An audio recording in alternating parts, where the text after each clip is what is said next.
नमस्कार, आप देख रहे हैं किसान उत्थान कार्यक्रम और मैं हूं आपके साथ अर्चना कौशल। मुख्यमंत्री मनोहर लाल हर मंच से कहते रहते हैं कि किसानों का उत्थान करना सरकार की पहली प्राथमिकता है और हर कठिन समय में सरकार किसानों के साथ खड़ी है। और मुख्यमंत्री मनोहर लाल न केवल ऐसा कहते हैं, उन्होंने ये सब बातें सच में भी साबित कर दिखाई हैं। हरियाणा में बाढ़ और बारिश से हुई तबाही के बाद मुख्यमंत्री मनोहर लाल ने प्रेस वार्ता की और किसानों के लिए विशेष राहत पैकेज की घोषणा की गई।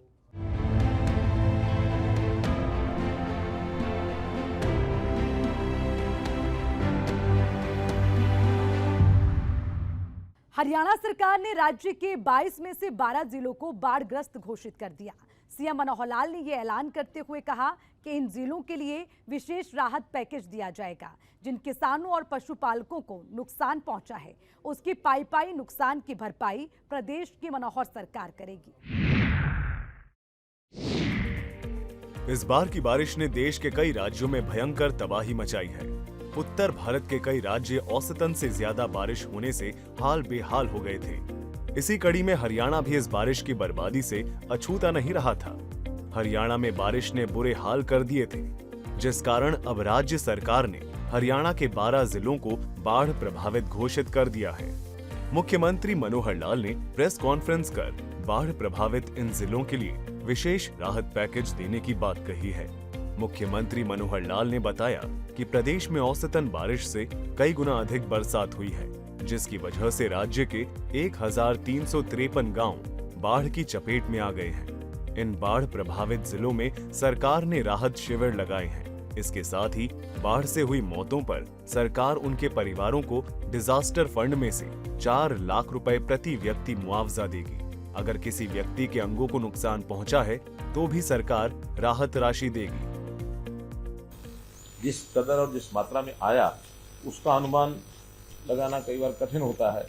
अगर मैं आंकड़ों से बताऊं तो 8 जुलाई और 12 जुलाई के बीच ये जो 5 दिन का अवसर और वक्फा है, इस 5 दिन में सामान्य तौर पर जो रेगुलर पिछले आंकड़े हैं 28.4 मिलीमीटर वर्षा होती है, लेकिन इस बार ये 110 मिलीमीटर पूरे राज्य की बात बता रहा हूँ, 110 मिलीमीटर वर्षा हुई, जो लगभग 400% बन जाती है, यानी पिछला उसके ऊपर 300% अधिक। और अगर इन 4 जिलों के विशेष तौर पर अगर बात करता हूं, यमुनानगर, कुरुक्षेत्र, पंचकुला और अंबाला, यमुनानगर में 32.8 mm होती है, 122 mm हुई। कुरुक्षेत्र में 32.9 mm होती है, 300.8 mm हुई, अर्थात 9 गुना। पंचकुला में 53 mm होती है, 422.8 mm हुई। अंबाला में 58.5 mm होती है, 359 mm हुई।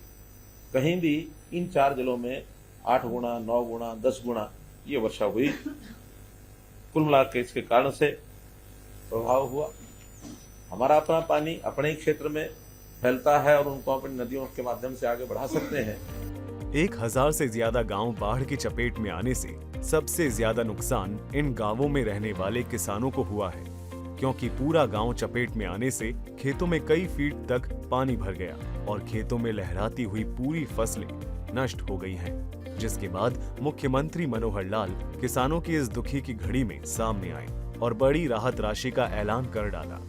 बता दें कि बाढ़ से मक्का, दालें, कपास, सरसों की 18,000 एकड़ फसल को नुकसान पहुंचा है। इन फसलों की दोबारा से बुवाई नहीं हो सकेगी। ऐसे में इन फसलों पर 15,000 रुपए प्रति एकड़ की दर से 100% मुआवजा दिया जाएगा। वहीं जिन फसलों की बुवाई दोबारा की जा सकती है, उनके नुकसान का आकलन जुलाई महीने के बाद किया जाएगा।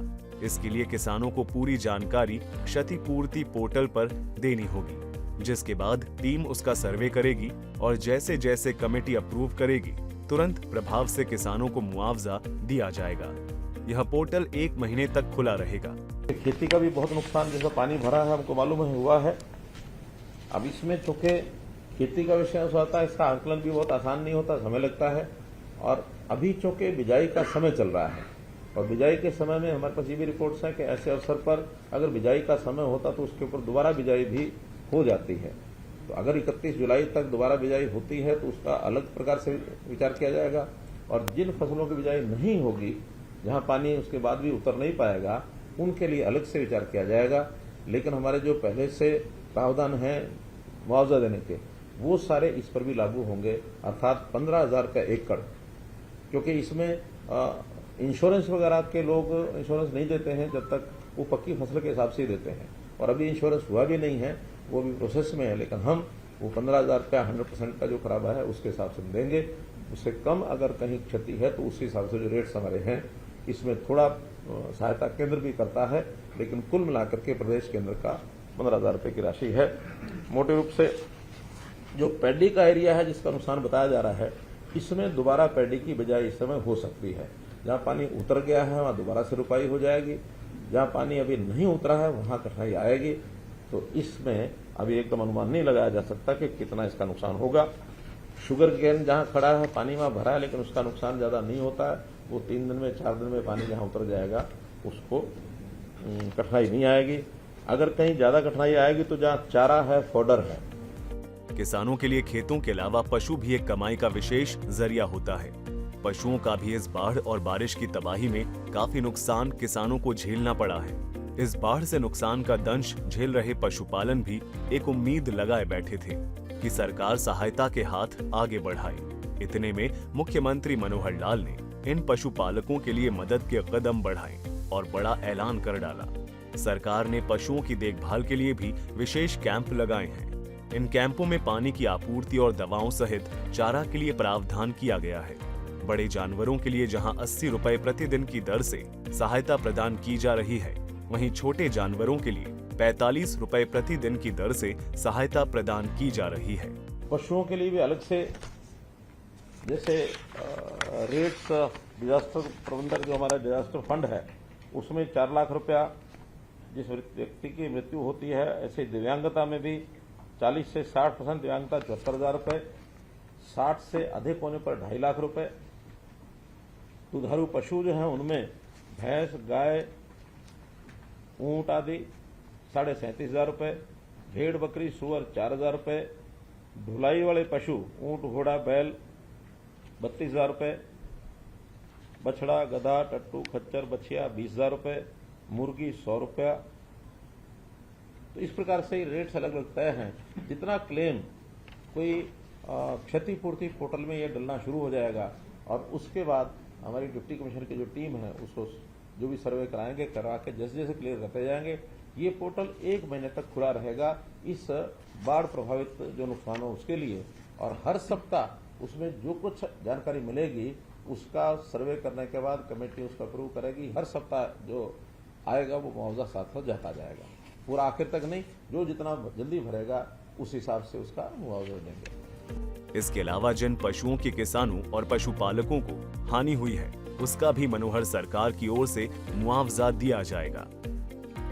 भैंस, गाय, ऊंट, याक आदि की हानि पर 36,500 रुपए, भेड़, बकरी, सुअर आदि के लिए 4,000 रुपए, ऊंट, घोड़ा, बैल आदि के लिए 32,000 रुपए दिए जाएंगे। बछड़ा, गधा, टट्टू, खच्चर, बछड़ा के लिए 20,000 रुपए मिलेंगे। सरकार प्रति पक्षी मुर्गी पालन के 100 रुपए प्रभावित लोगों को देगी। 8 और 12 जुलाई के बीच सामान्य तौर पर 28.4 मिलीमीटर बारिश होती है, लेकिन इस बार 110 मिलीमीटर बारिश हुई और 400% अधिक बारिश हुई है, जिसके कारण प्रदेश में बाढ़ के हालात बन गए और राज्य में पहली बार बाढ़ घोषित की गई है। हालात बिगड़ते देख मनोहर सरकार ने मदद के लिए सेना भी बुलाई थी, ताकि प्रदेश के लोगों को ज्यादा तकलीफ न हो सके। पिछली सरकारों की तरह मनोहर सरकार ने किसानों और पशुपालकों को अकेला नहीं छोड़ा। वहीं इन कठिन दिनों में सरकार किसानों के साथ खड़ी रही और हर संभव मदद के लिए प्रयासरत रही है, और अब आकलन कर किसानों के नुकसान की भरपाई में जुटी हुई है। ब्यूरो रिपोर्ट, सूर्या समाचार। तो देखा कैसे मुख्यमंत्री मनोहर लाल ने किसानों के हर नुकसान की भरपाई के लिए घोषणा की है। चाहे किसानों की फसल को नुकसान हो, चाहे वो पशुओं की हानि होने की बात हो, सरकार हर संभव मदद किसानों को करेगी। तो चलिए दीजिए इजाजत, फिर मुलाकात होगी एक नई योजना के साथ। तब तक के लिए नमस्कार।